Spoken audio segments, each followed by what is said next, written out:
स्वागतम सुस्वागतम।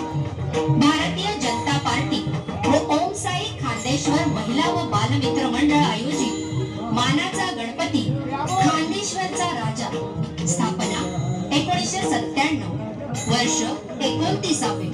मंडळाचे आधारस्तंभ लोकनेते माजी ही पौराणिक कथा आहे त्रेता युगात, जेव्हा लंकाधिपती रावणानं कपटानं सीता मातेचं हरण करून तिला लंकेमध्ये बंदिस्त केलं, तेव्हा प्रभू श्रीराम आणि भ्राता लक्ष्मण यांनी उफाळत्या सागरावर सेतू बांधला आणि वानर सेनेसमवेत लंकेमध्ये प्रवेश केला। युद्ध टाळण्यासाठी प्रभू श्रीरामाने लंकाधिपती रावणाकडे शांती प्रस्ताव पाठवला, परंतु अहंकारी रावणाने ते फेटाळून लावले। तेव्हा युद्धाचे बिगुल वाजले आणि प्रारंभ झाला महायुद्धाचा। या युद्धामध्ये रावणाचे असंख्य योद्धा आणि सैनिक मारले गेले। जेव्हा भ्राता लक्ष्मणाच्या हातून रावण पुत्र मेघनाद यमसदनास गेला, तेव्हा लंकाधिपती रावण विचलित झाला। त्यानं आपल्या महाकाय भ्राता कुंभकर्णाचा धावा केला। कुंभकर्ण ज्याला 6 महिने निद्रावस्था आणि 6 महिने जागृतावस्थेचं वरदान प्राप्त होतं, त्याला गाढ झोपेमध्ये जाग केलं गेलं। कुंभकर्णाला हजारो म्हशी चालल्या आणि भरपूर मदिरा पान करवून त्याला उन्मत्त केलं। कुंभकर्ण लांब पावले टाकत टाकत रणभूमीच्या दिशेने कूच करू लागला।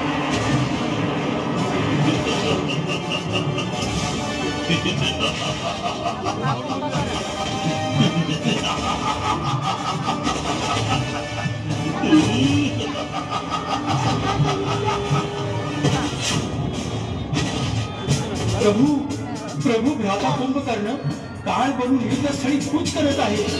आपल्याला शीघ्र काही करावं लागेल, अन्यथा ते युद्धभूमीवर विध्वंस घडवून आणतील। प्रभू भ्राता विभीषणाचे म्हणणे खरं आहे। कुंभकर्ण एकटाच आपल्या सैन्याला चिंतून टाकतो, आपण त्याला थांबवायला हवं। प्रभू, अस्वलराज जांबुवंत आणि भ्राता विभीषण यांच्या मताशी मी सहमत आहे। अपितु आपल्याला शीघ्रातिशीघ्र या महाकाय कुंभकर्णावर काहीतरी उपाय शोधण्याची गरज आहे।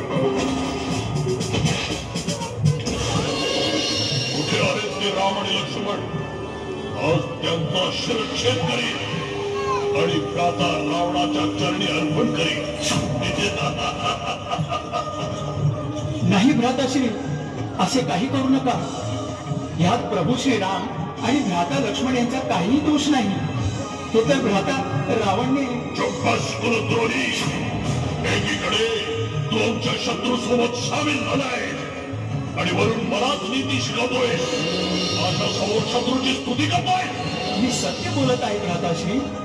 प्रभू श्रीराम नीतिवंत आहेत, दयावंत आहेत, क्षमाशील आहेत। तुम्ही पण प्रभू श्री रामाच्या निर्भय चरणी या। तुझी जिभा आवर, अन्यथा मी तुझी जिभा कापून टाकेन। सावधान कुंभकर्ण, प्रभू श्री राम यांच्याशी युद्ध करण्याआधी तुला आमच्याशी लढावे लागेल। मला तुझ्यासारख्या तुच्छ वानरासोबत लढण्यात कोणताही स्वारस्य नाही।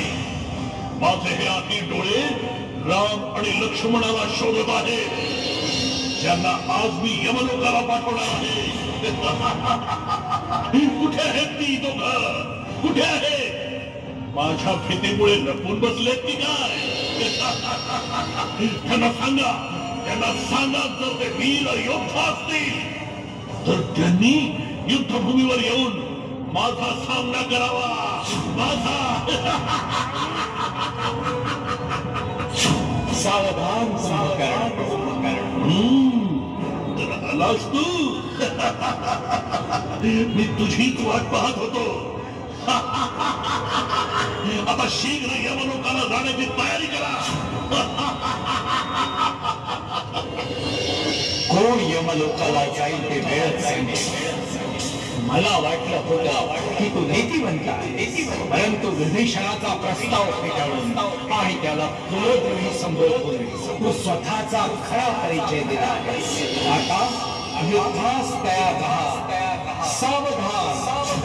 मला युद्धाची भीती दाखवू नकोस राम. तू स्वतःच्या आणि तुझ्या भ्राताच्या जीवाची काळजी घे. सावधान.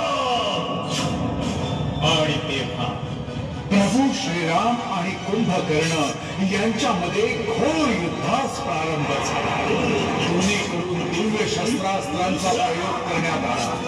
या महायुद्धामुळे चोहीकडे हाहाकार माजला.